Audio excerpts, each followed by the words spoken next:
Olá, eu sou Rubens Oliveira e esse é o Depois do Café. Pode ser que você me conheça de algum lugar, talvez dos textos, das redes, ou talvez seja a primeira vez que a gente se encontra.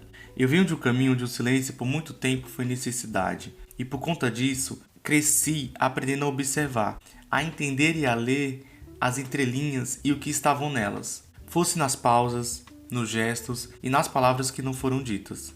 Mais tarde, a psicologia me ajudou a colocar sentido nisso. A escrever, a falar, a transformar o que antes era só observação em entendimento. E mesmo assim, eu sentia a falta de um espaço que não pedisse pressa, nem performance. Um espaço onde fosse possível simplesmente respirar. Foi assim que nasceu Depois do Café. Porque pra mim, o café é aquele momento do impulso. Aquele momento que desperta, o momento que aquece, que move. Mas o depois é o que fica.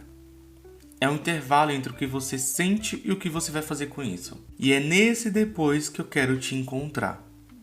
Aqui, a gente vai falar sobre as coisas que moram no meio. Entre o sentir e o entender.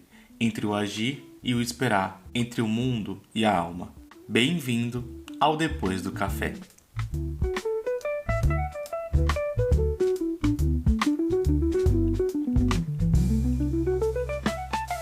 Eu sempre achei curioso como a gente vive colecionando começos.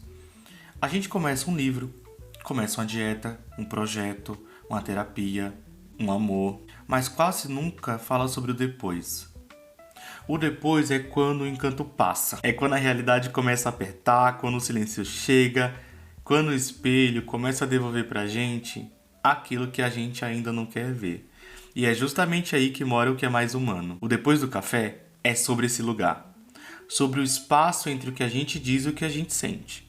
Sobre o que sobra depois da euforia, depois da frase bonita, depois daquele ritual e depois daquela oração, sabe?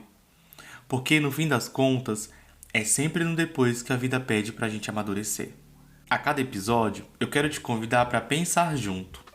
Às vezes vai ser a partir de uma frase do Café com Exu. Outras vezes de um acontecimento cotidiano, mas sempre com um olhar mais humano. Mais pé no chão e mais verdadeiro, sem a pressa de ter uma resposta, só o desejo de fazer uma boa pergunta. E já que esse é o primeiro episódio, talvez a melhor pergunta para começar seja: o que fica em você depois que tudo se acalma?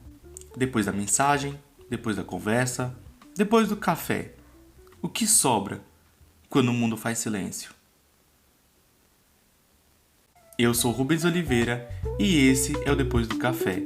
Um espaço para respirar e pensar sobre o que ficou.